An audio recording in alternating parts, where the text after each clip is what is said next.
Že bych se nekoupal, že bych měl špinavý kokot, nebo lom homolák, který zní docela psycho.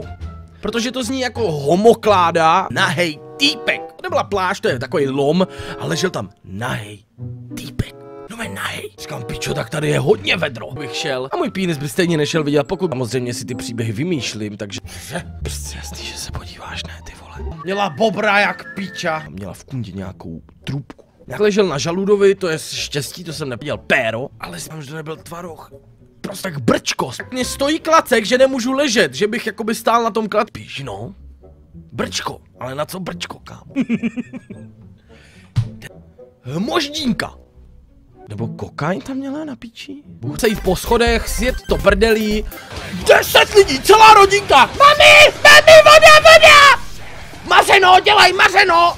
Kubo! Takže i když se chci podrbat na kulích, je to vidět. Ten světy už jenom kousek! Na ten týpek, nejhorší bylo, že ten týpek podle mě byl teplej. Budu se mu vůbec smát. Vůbec mě to nevadí, jestli byl teplej, je mi to úplně jedno. A ty jak buřtíčky a na jedna štětka.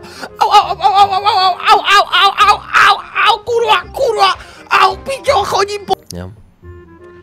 Prostě neuvěřitelný 2 metry. Máme psy, kde máme psy? Smrdíš! Triko, cecky.